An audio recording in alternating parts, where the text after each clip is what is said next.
You cleared that training, you qualified the training with a broken pelvis?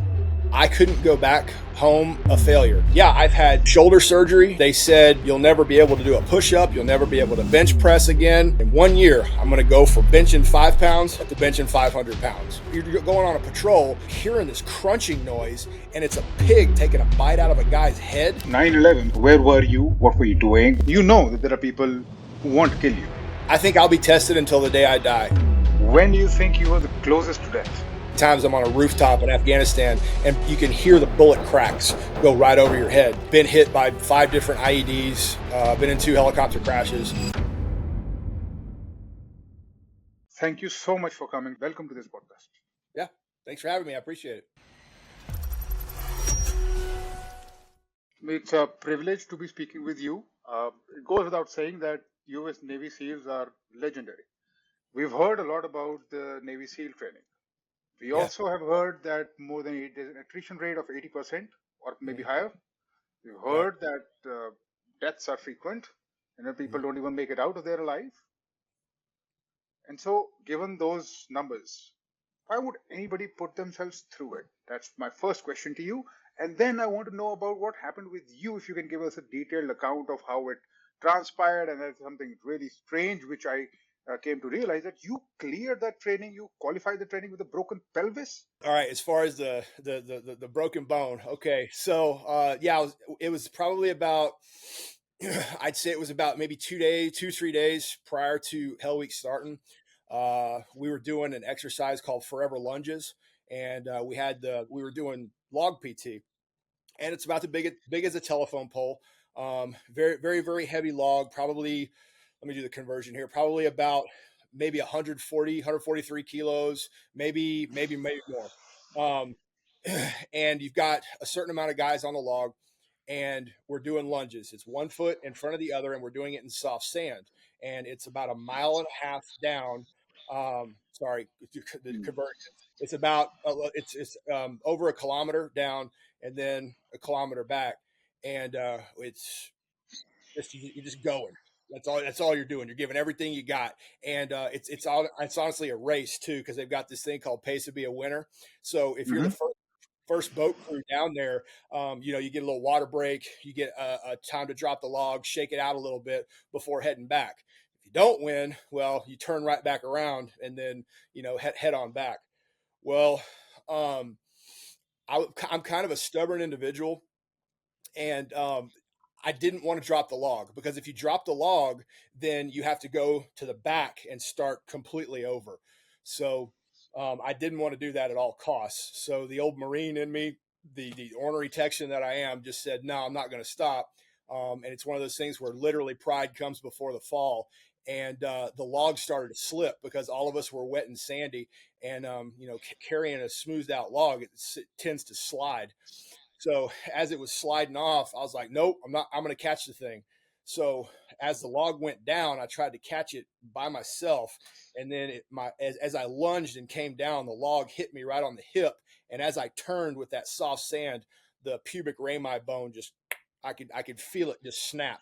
And I went, okay, I felt that every little ounce. Yep. That was bad. So now it's all right. Well, what are you going to do?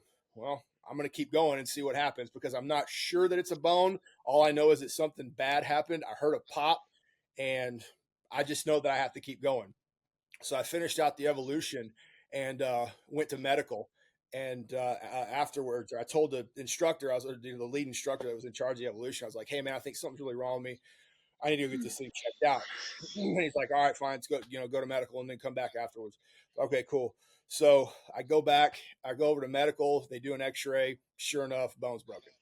So I have to go back and tell the instructors that that's happening, and what has happened, and what my choice is going to be. What is it that I'm going to do after that? Whether they can take a medical role or something like that. All I knew is that I had to get past Hell Week. So I talked to the lead, the head physician's assistant at medical, and turned out he was a prior Marine. Now, for Hmm. for us, right, he was a corpsman within the Marine Corps. So the way that it works is that within the Marine Corps, the corpsmen and the chaplains are actually from the Navy. They just serve in the Fleet Marine Force. So they call them devil docs because Marines are called devil dogs. They call them devil docs. It's a fun play on word. Anyway, Mhm. he knew my background, and I sat there and I talked to him, and he said, I said, well, I asked him what the worst that could happen was, and he goes, well, there's nerves in there, there's arteries, there's veins. If the bone splinters off, if you lunge wrong, if something happens, that bone could splinter off, sever that, you could bleed out internally and die. I was like, okay, that was the worst thing that could happen. So what's the best thing that could happen? He goes, you could go through a heck of a lot of pain, but you'd be okay. I went, okay. And I looked at him and I said, so what do you think I ought to do? And he just kind of looked up at me, and he had this little paperweight that was Chesty, the bulldog, which was the symbol of the mascot of the Marine Corps. And he put that right in front of me and just kind of crossed his hands and looked up at me. And I was like, all right, man, I see what you're saying. I said, sign me up. Let's do this. He goes, all right. And then he cleared me hot for medical. And I went back, and it was a lot of prayer and a lot, me, God and I got really tight. It turned into a 5.5 day evolution of me asking for the pain to go away.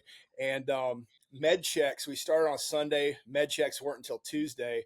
And, at those med checks, they could give me, a little painkiller shot, but it would only last 12 hours. And which is funny because the night crew, the ones that came on, it lasted all day. But when the night crew came on, they were the guys that were traditionally tougher on us. So that I felt all the way up until the daytime, till med checks the following day, to when I could get another little help. And it was just on through there. But with every movement, man, I could feel that bone just grinding and grinding and grinding. And that was probably one of the worst pains I've ever had to deal with. And at that time, did thoughts of your family or any such thoughts made you give pause, or were you ready to go at any cost whatsoever? I think both. I think that is what helped fuel me, because I knew that I couldn't go back home a failure. There would have had to have been some existential, something outside of me that made me not get a hold of training, or get past training or get through it. I knew that I had to give my absolute best for everybody that believed in me, and my family, because I knew that everything that I would be doing was to help support them. It was kind of proven. I grew up kind of rough too. I got bullied a lot, so it was also kind of proven all those people that said I was going to be nothing and turn out to be nothing. It was kind of I'll show you, you Mhm. know, Which you did show them. a little bit, yeah. But I mean, really, honestly, I needed to prove it to myself more than anybody, that I could go through it, and that it actually flipped the script. And instead of thinking I've proven it to myself, but it was having that experience to be able to help other people get through tough times. Of like, you think what you're doing is tough? Let me tell you a story. And then it has nothing to do with me. It just has to do with, this is what that you are potentially capable of. If you can tap into something a little bit greater than you're going to be able to accomplish great things. And but that's not the only injury you've had. That is one overcoming that you affected, and you were able to, bypass, and you were able to just push through that through pain, which I cannot even fathom. But there have been others. You told me that you've been through brain surgery. You've told me that Right. you've been through other very serious procedures. Right. How did they come to pass? And do you think you're being tested? I think I will. I think I'll be tested until the day I die. To me, I think that's the road every Christian walks. Is that there's a distinct enemy out there, and there's that force of evil, and that Satan's there out there, man. And they're going to try to, one, tempt you, and two, try to knock you down. Because what does he Hmm. want? He wants you to not fulfill what God has laid out for you. So my job is to prove him wrong and God right. So that's where everything in life is going to be a choice, and how you approach things is a choice. So yeah, I've had shoulder surgery to where they said you'll never be able to do a push-up, you'll never be able to bench press again. That's a whole other story with the powerlifter side of the house. I've had knee surgery to where they said, hey, you probably shouldn't be running again, you shouldn't do this, shouldn't do that. And then yeah, man, with the brain surgery, that was going to be like a catch all, be all, end all show. Could have been a potential showstopper. Um, and that's huge. Anytime, of course, anytime you got your head cut open, that's a big deal. But every single time I tried to take it in stride, there was learning lessons and life lessons with each one. And with each and every surgery, with each and every hurdle, with each and every test, trial, and tribulation, it's an opportunity for me to get stronger. And you said something about your childhood being bullied. So allow me to trace back Sure. to the genesis of what made you who you are. Hmm. So you were bullied. You went through a tough childhood, and your parents, they worked hard.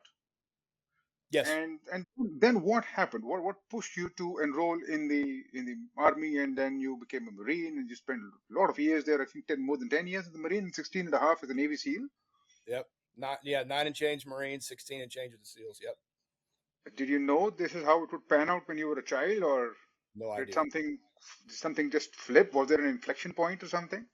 Well, I mean, I think where you end up is a collection of where you've been, and everything is a stepping stone, and you can use it as something to make you fall, or you can use it as something to make you rise. And yeah, man, I mean, I was like super like beanpole skinny. I grew to my current height, to do the conversion, about 193 centimeters. uh, I Hmm. grew to my current height when I was 14 years old, but I was, like I said, big around as a broomstick. And it Hmm. was just, I was all legs, had Coke bottle glasses. I was pretty much a lightning rod just to get beat on just because of how I looked. And and when I say that, I'm not talking about nowadays bullying where people, are on the computer and whatever. And I'm sure that's bad in its own way. But for us back in the 80s, it was physical, man. Getting locked in lockers, getting beat down, thrown in dumpsters. Just it was pretty bad, and has an effect on you. And you start thinking, well, am I really worthless, or am I worth anything?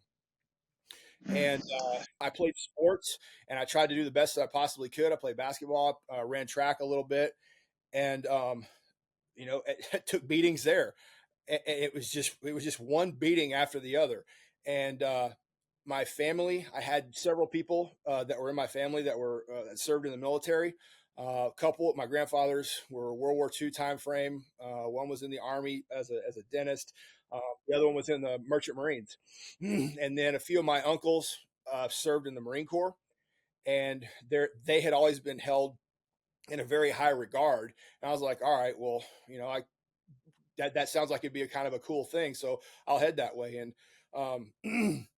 one of my uncles had done really well, and he was kind of the Captain America of the family. And I was like, all right, so that's how I'm going to get respect. Got it. That's what I'm going to do. So I started to go his route, and joined the Marines. But while I was there during initial training, something clicked in me and said, no, man, I got to go my own route.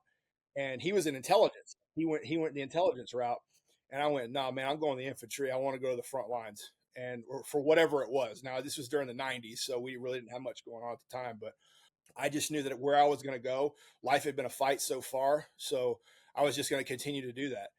And I felt that source of wanting to serve to something better than myself in order to be better. Yeah, it was. Yeah, I did go in for me, but it morphed into something bigger, and I think that was kind of like the growth procedure for me, and growing and becoming a better person, and understanding to kind of flip it around. And the more that I was able to try to do things for other people, the stronger I got. And then it was just Yeah, on. and you got freakishly strong because I saw you deficit deadlifting, what, 260 kilos? Yeah, You were deficit deadlifting. That is not a normal deadlift, and you're just freakishly strong, man. And you can bench press more than 500 pounds. You said right. Yeah, after the doctors. that was the story from 5 to 500. That was another goal that I think, I don't know what you want to call it. You call it pride, call it proving something, to myself. I mean, I had brain surgery when I was 44 years old, and when I came out of that, there was no road to recovery. The doctors that were there, they were the specialists in getting the stuff out of my head, and they did that phenomenally. And but there was no recovery. And then the people that I was going to try to help me out, they didn't want to touch somebody with brain surgery, right? I don't know if it was a legal thing or they didn't want to hurt me or they weren't really sure of themselves. But it took myself and one other guy that was pretty brave that would help kind of walk me through everything. But before I went back to the team and he helped me out, I was stuck in ICU for 5 days and I had nothing to do but sit there, think, pray, and actually cause a little bit of trouble because it turned out as my head was getting cut open, one of the doctors had COVID, and I got because they didn't know how I was going to respond to it. I actually had a stroke during surgery also, uh, and so I was confined to ICU, but also confined to my room because I was in quarantine because that individual, one of those docs, had COVID. I didn't end up getting it. But there was, you put a gorilla in a cage for so long, it's going to start wanting to try to get out, so I start looking around, I find an exercise band. I start doing exercises, workouts. I'm doing flutter kicks in my bed. Right after I woke up after surgery, I was like, I got to be able to stand up. I tried to stand up on my own. I tried to move one step, 1 inch, and it was like I was right back in Hell Week, right? So it was just one step at a time. I knew that if I could grab a little bit of ground, make a little bit of a positive effort, I could make this thing work, regardless of how my head felt. But the doc told me, he goes, hey, man, you can only lift 5 pounds in each hand. That's it for a time to be determined, probably at least until we say, hey, it's okay for you to go more than 5 pounds. And I went, okay, fine. So I went back to the hotel after I got out of ICU. I went back to the hotel. I was there for about 2 weeks, and they had a little gym down there, and they had the little 5-pound weights. And I had to stay at a 30-degree angle because of the fluids in my head, where everything was settling back and everything was healing. So I was, went on the incline bench and I started benching. I was like, all right, how far do I take this? I know I'm not going to live more than 4, so I'm just going to start doing reps. I'm going to keep pushing. I'm going to keep pushing. And then I remembered I talked to the doctor and I said, is there any key indicators as to I need to stop or something bad has happened? He said, yes. If you hear or if you feel a pop in your head, that's bad. And I went, okay. Is there That something? sounds bad. Is it right? And I went, okay, so is there something leading up to that I'm going to find out, or I will know or feel before we hit the pop? Is there any warning signals? He goes, you'll figure it out. I went, okay, it's an individual basis. I got it. So I started pushing, and then it got to the point to where it started feeling like there was a balloon and somebody was blowing up a balloon inside my head. And I went, there's my sign. Okay. So then I stopped, put everything down, finished the workout. That was it. Came back the next day. So I came back the next day, and I was like, all right, I know how many reps I got when I started feeling that pain. I'm going to try to do more. And I got 5 more reps. And I went, okay, here it is. This is what I'm going to go throughout my entire time. And we started doing that. And as I was, doing the reps with the completely crazy, 5 pounds, I went, all right, let's do something stupid. We need a goal. And there's going to be a micro goal. There's going to be a macro goal. Micro goal is going to see how long it's going to take for me to get in the same shape that I was going into surgery. Because, if you go into surgery in really, really good shape, you're going to heal faster on the back end. So I train like crazy going up into surgery. And I hit that mini goal about 14 weeks and 2 days. I was at the exact same shape that I was going into it. That's how long it took me. Follow it, just going by the swelling in my head. I said, all right, well, I need a longer term goal. I said, in 1 year, I'm going to go from benching 5 pounds to benching 500 pounds. And I did it in 362 days. So, wow. yeah. So it was just another one of those, and it was one of those deals where I wanted to prove one, it was ended up being, for God's glory. The other one is to see what he can do, that with just the faith of a mustard seed, he can move mountains for you. And to prove what the human body is capable of, and to be able to build a roadmap for other people that have had the exact same surgery. So that way I can go, this may be an extreme, but this is what the human body is capable of healing. That once you have brain surgery, man, your life's not over. Your life's never over until it's over. So why not continue the fight every single day? So that mentality that I had in the military, carries over. Let me ask you about 9/11 because I know it's such a pivotal moment in all our lives. It's one of those moments which has impacted almost everybody Yeah. in some capacity or the other. When it happened, where were you and what were you doing? What went through your head? How did it impact you? What does that moment in history mean for you? It was pivotal, man. I think it was for everybody. It hit home literally. Uh, I think it was just one of those things that we weren't expecting it, and it happened, and it was a shock heard around the world. It was huge, and it was the oh my gosh, one, can I help those people, and two, how are we going to find these folks that did this to us? Um, I was in the Marines at the time, and I was at a school up in Quantico, and the unit that I was with got um, put on React to go up to New York City to kind of help out clear the rubble and help sort out some of the crazy madness that was going on. And we ended up not getting called up, but the base was shut down, and we were all just kind of sitting there looking at each other. And all we had to do was watch these videos of the planes hitting the towers over and over and over again, and it just spawned a lot of concern. There was a lot of emotion that ran high, and it made all of us wonder. All right, I bet we're going to go. We're going to war, and that's it. So the other piece too is that um, the first my honestly the first thought was, oh my gosh, I can't believe this happened. And then when I found out that the Pentagon also had gotten hit, uh, my my wife at the time, or she was a to be wife, was working in the Navy yards. So I was like, oh, was she okay? That was the big thing, is get a hold of her as quickly as possible to make sure everything was all right. But and then calling around family to make sure was anybody in New York? Do we know anybody?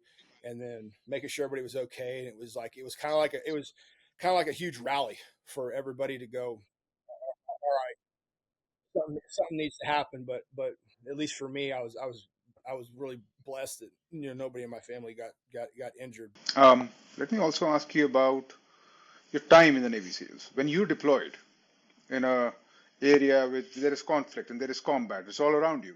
Yeah. You know that there are people who want to kill you. Yes. And what does a day in the life of a SEAL look like in a place like that? The funny thing is that there's not an average day in an environment like that. There really isn't.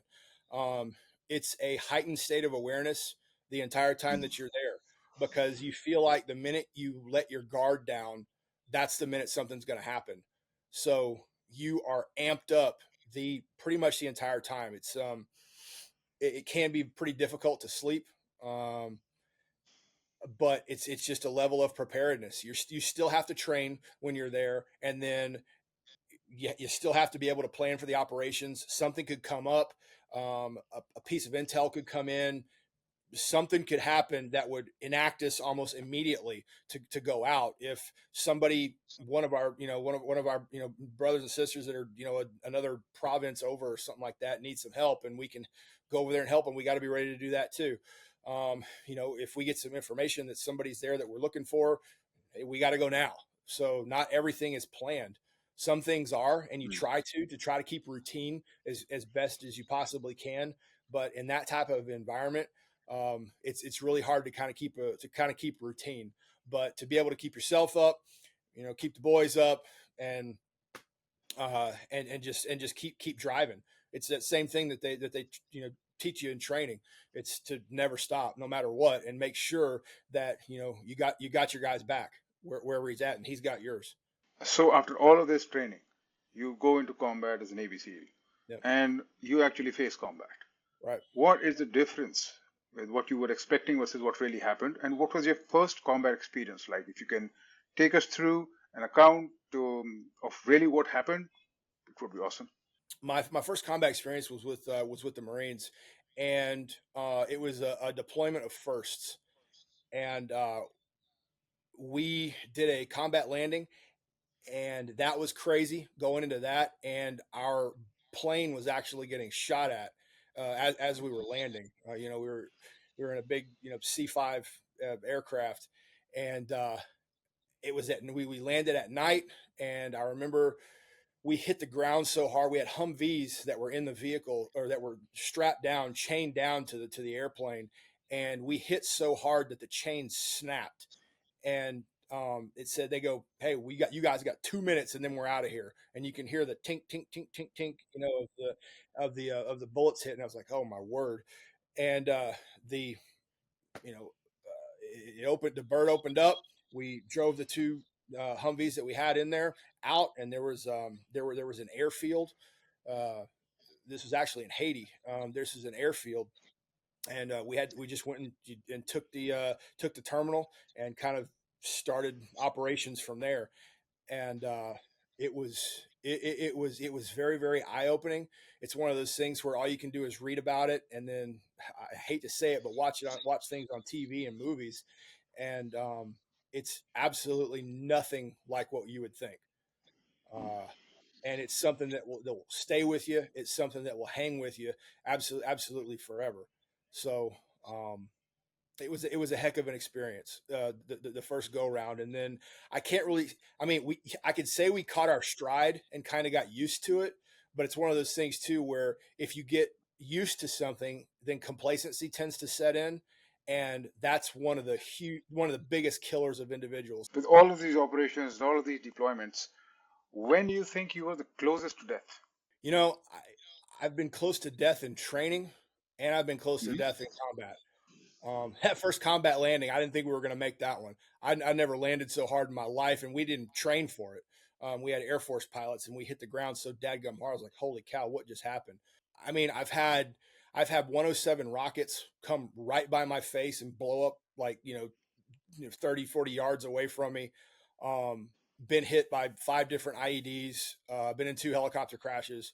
It's just those near death experiences are almost nonstop, man. It's hard to pick out just one. I said probably the first helo crash was probably a big one, man.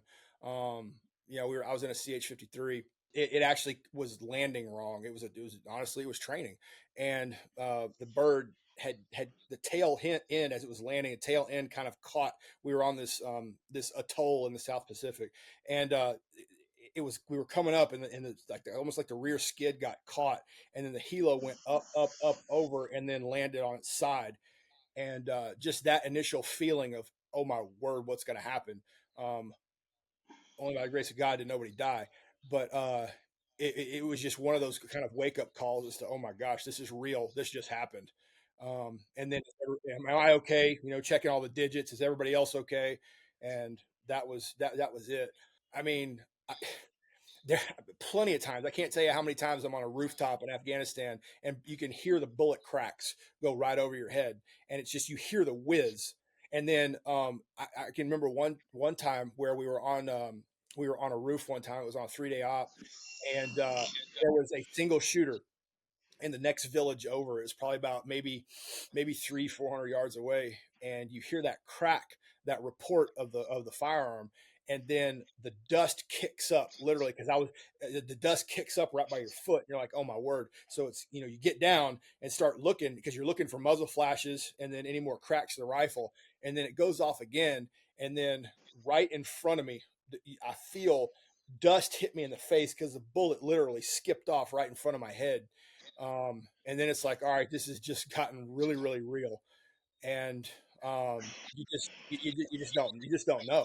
I mean, another time too, where it's just the attacks will come out of nowhere, and they were really good at ambush tactics, and you just feel the bullets going all over the place there, and they're whizzing by, and you're just trying to get to cover and trying to get your guys to cover as quickly as humanly. And there was another time too where there was an RPG that exploded.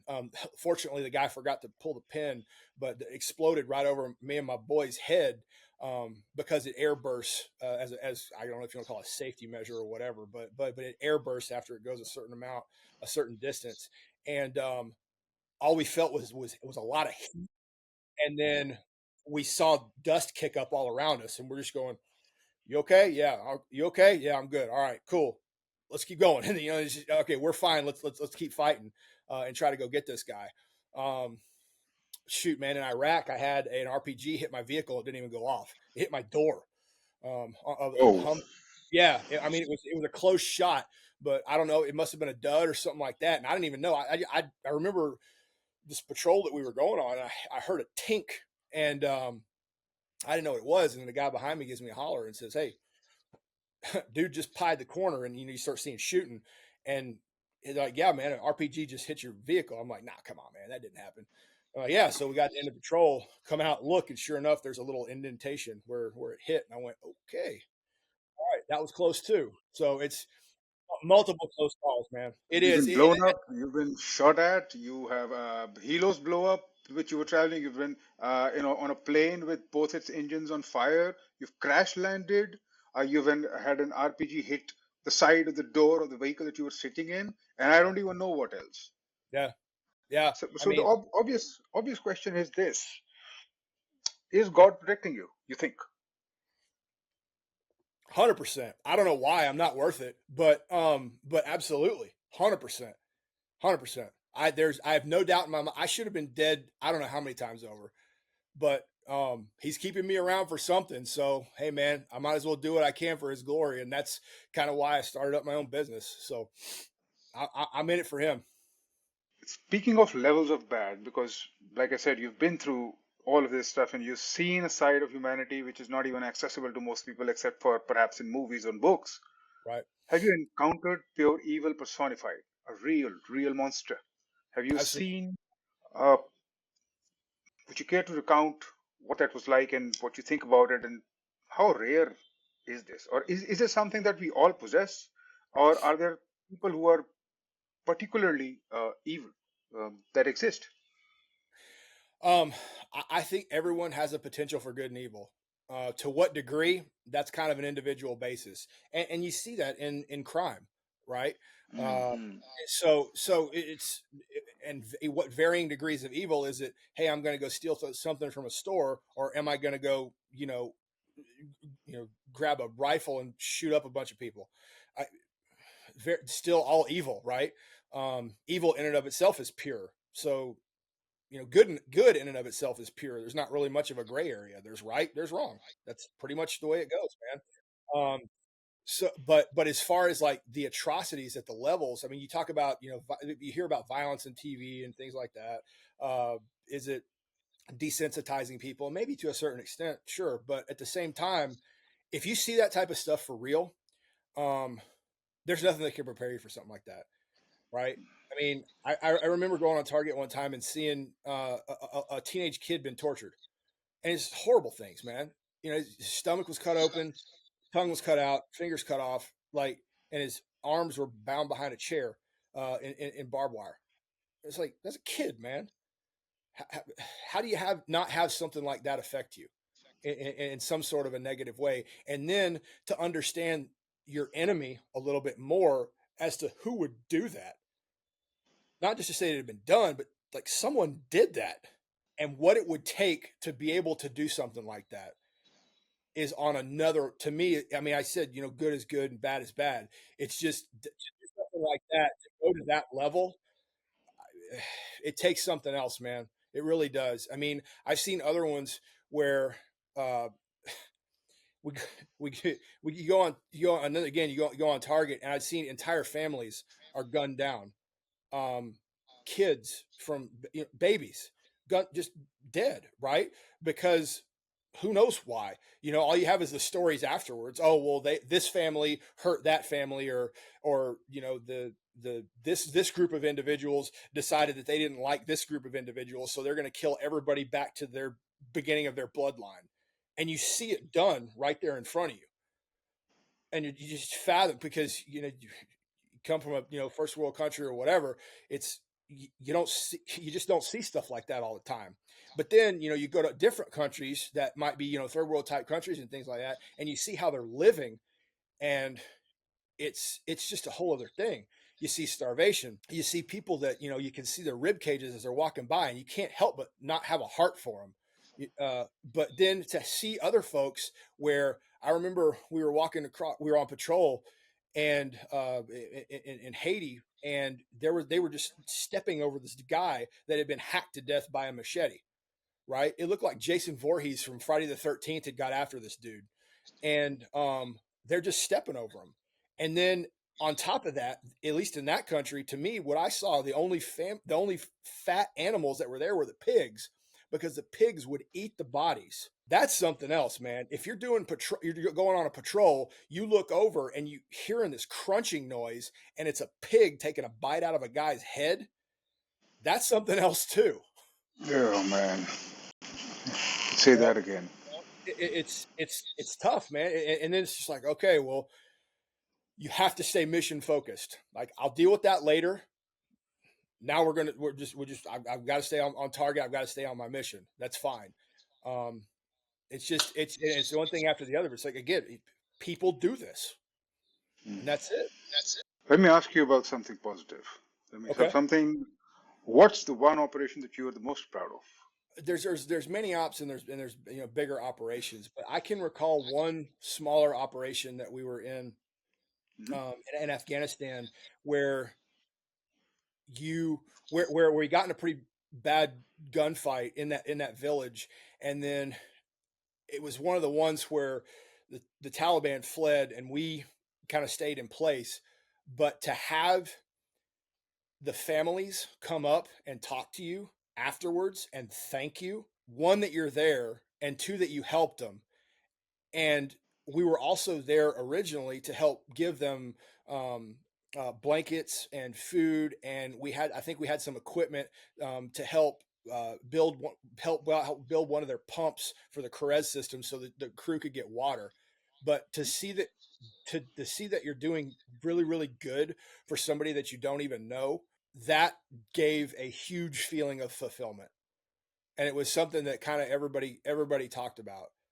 Obviously, coming back successful from any operation, or coming back and everybody's alive and we're able to kind of shoot the breeze a little bit about the crazy stuff that happened. Like, can you believe that just happened? No, man, this is what happened on my side, because what you saw, you only see one side of whatever went on there, and you're not getting from the other guys that were out there unless you're talking to them. And of course, that's why we get together right after every operation and do a little hot wash to find out what everybody saw, what we could do better, always trying to improve each other, and things like that. But to be able to help people was huge, man. I mean, it got to the point to where some of the local Afghanis were bringing some of their hurt people to our medics, because they knew that our guys were skilled enough to be able to help them out, and there wasn't people out there that could help them.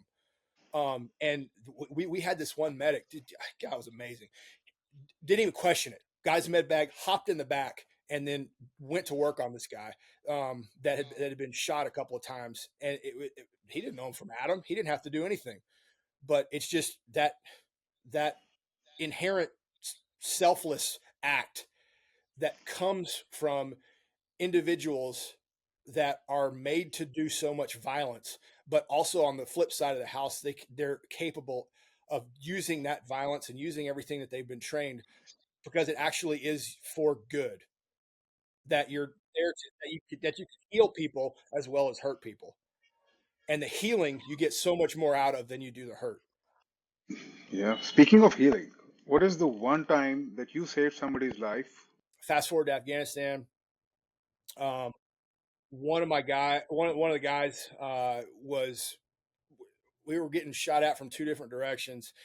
There, we were inside of a bazaar, and he had taken our LTA TV, the small little four-wheel side by side that had a Mark 48 machine gun on it, and he wanted to get some, a little bit more gunfire put on these guys, because one of the groups where we were getting shot at was dug in pretty good in this big tuft of trees. So he tried to take the LTA TV around the side of the side of the village, and ended up high center in the vehicle. And obviously the RPMs kick up. Then the Taliban noticed that my buddy was over there and not moving, so they start shooting at him, and he starts hollering for me. And myself and my other buddy that was with me, we sprinted over to him, and we were getting shot at all the way over there. Then got behind a couple of buildings, and then cruised over to where he was at. And it was one of those things where this is where the strength part comes in. It was just, I dropped my rifle, put the satcom over my shoulder and just real quick, Lord, give me strength, and got in front of the vehicle and deadlifted the front of the vehicle up and over to the point to where he could actually get some traction with the rear tires, and you hear the tink, tink, tink, tink, and around us the bullets, and we pulled out. He went back, got in, got the machine gun in a little bit better position. Started opening fire, and then we ended up winning the day on that one. So, but he's again, he still thanks me to this day about that one. I was like, you You could have got deadlifted, you deadlifted a car to save somebody. It doesn't get better than this. Truth is stranger than fiction. yeah, right. I'm a buddy there too, but but it's one of those things where I just grabbed hold of the front of it, didn't even think about it, and it was just everything was all It's hinging, incredible. and sure enough, it popped right up. Speaking of the mindset, Yeah, do you think the mindset can be developed? And here I want to talk about Chris Kyle also a little bit. And I know that you knew him, and he was a real hero. We've all seen the movie, we've all seen American Sniper. Does not fail to inspire. I had my parents watch it the other day, and they were blown away by it too. And Chris definitely had the mindset, and you obviously have it. I want to ask for somebody who's not been through the type of training that you have and that Chris had. Do you think the mindset can be cultivated outside of the army? And if yes, how? it's one of those things. It's an interesting question. Can toughness be cultivated? Yeah, absolutely. Just like I'd said, you put yourself in a situation that allows you to be tough, and then you find out what you're made of. Sometimes that's not the right stuff, and sometimes you don't have it. But how will you know until you get to that position? And okay, you can also take it as almost like progressive training. It's all right. I did one thing that was very, very extreme. Maybe I did too much. I'll dial it back a little bit, and then maybe I can slowly work up to the point to where I can get to that area. Right? Are you going to be the master of whatever it is that you did? I don't know. That's an individual thing. I think certain levels of toughness absolutely can be cultivated, but I think if it was easy to be able to get to the point to where you're going to try out for the teams or try out for Marcos or whatever, um, you've got to already kind of have that. And because all the people that get weeded out are the ones that don't have it. They think they do, but they don't. So during what you do in Divine Savagery, people come in, you put them through certain situations to see what they're made up of. Have you devised a test of sorts of some kind to So it, basically categorize, differentiate the sheep from the sheepdogs? Right, absolutely. So I do everything in threes in the military, right? So one of which is speaking, the other one is business, and the other piece is wellness. Okay, so for the speaking, motivational speaking, and I hate the word motivational speaking, motivational, because everybody knows what that is. That's the only reason I use it. For me, I would say discipline. It's more of discipline speaking, of showing people and giving them ideas and stories, much like I've shared today, of what the human is spirit, the human body, mind, spirit is all capable of, right? In a very extreme environment. And then how that can be applied to the regular life and how you can get through whatever trials and tribulations it is that you're going through. And then I give you those experiences and then usually open it up for questions. So that type of speaking, any type of keynote speaking where I'll take one story and kind of deconstruct things a little bit from a different area based off of whatever the audience is and whoever it is that I'm talking to. On the business side of the house, it's almost like optimization, right? So it's going into a business and deconstructing it and going, okay, where are the gaps? Where are the holes? Is there organization to it? Is it going in the right direction? Are the people that are leading the crew getting the most out of their people? Are their people fulfilled? Right? And then therein lies leadership courses where I'll do virtual leadership classes with the CEO, with small unit leaders. I can do team building courses and show people from the top down and from the bottom up how they can be more effective, more efficient, and then more successful and be able to have a positive effect. And it's not ruling with an iron fist. It's ruling with not even really ruling. It's more of a King Arthur round table type thing, right? And then being humble and showing that that's really the servant leadership is really where you're going to get the most out of your people and the most productivity from folks, and accountability. That's the business side of the house. The wellness piece, it's sixfold, but also dials down threefold. So it's diet, it's sleep, everything powerlifting, right? Diet, sleep, and exercise. So I can show you how to get your diet right. I can show you everything you need to know about sleep. I could show you exercise programs based off the conjugate system, of how to get yourself strong from the housewife up to the elite level athlete. It doesn't matter. And then with that ties in the mind, body, spirit piece. So you get the mentality piece also. So that's kind of what I've got going on, man. That sounds like the whole package. So anybody who needs to get stronger, smarter, more efficient, wants to really find out what they're made up of and then improve that foundational metal, as they say, should look up Divine Savagery. Safe to I say. think so. Yeah, bring it. I'm happy to help out, man. Like I said, it's just I want to leave the world in a little bit better place than I found it. It most certainly will, because well, I can feel here your aura is larger than life, and I've been getting so much positivity from you. Um, Speaking of positivity, I want to ask you about my Indian Special Forces guys, and we're very proud of our Special Forces. You know, we celebrate them, we love them, Sure. and off late they've come to the forefront because of podcasts, and they've been coming on social media, especially the ones who've now retired. And so we've come to learn a lot about that. And I think that's the reason that there's been a general rise in awareness in our country about special forces. One of our special forces, our very beloved, uh, one of the most respected, what I've mentioned, is the Marine Commanders of Marcos, which is modeled after the SEALs. Yep. And their training, I hear, I was speaking to the Director General of the Marcos the other day, and I have a podcast with him, mentioned that earlier it used to be something different, and now the training more or less mirrors the training of the SEALs. Oh, good. And I also hear that there is a joint exercise with U.S. SEALs that the U.S. SEALs do with the Marcos, and it's called Operation Sangam. Have you had any experience? What have you heard about the Marcos and the Indian guys? No, I've never worked with them. I've never even talked to one, man. All I've done, I've read and I've heard stories. I've heard great things. They're doing good stuff, counter piracy, and really working as that tip of the spear for India, man. I'd love to talk to one, at least share some stories and be able to have a few laughs back and forth, and see the comparisons to how we do training. And it's always cool to meet guys of other special operations background, just to kind of hear their stories, hear what they went through, see the similarities, kind of where it is that they got, where they got to where they're at. Because it's cool to hear. It's just like with hearing superheroes, right? You want to hear the origin.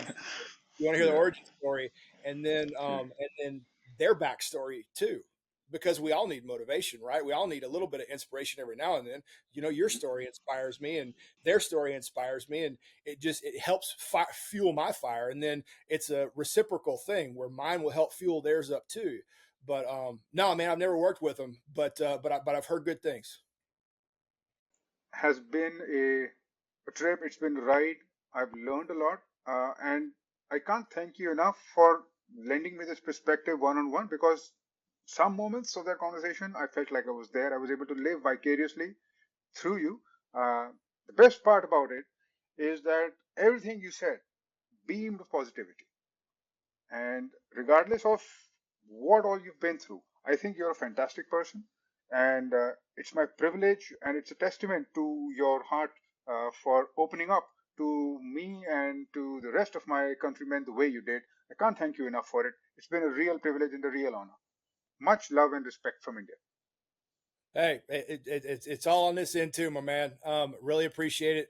Thanks for having me on, and hopefully, like I said, we can do some good for some people in the world, man. But it was a pleasure. I really appreciate you reaching out, and thanks to you, thanks to the folks over there, and wish y'all nothing but the best. Thank you. Thank you. Thank you so much.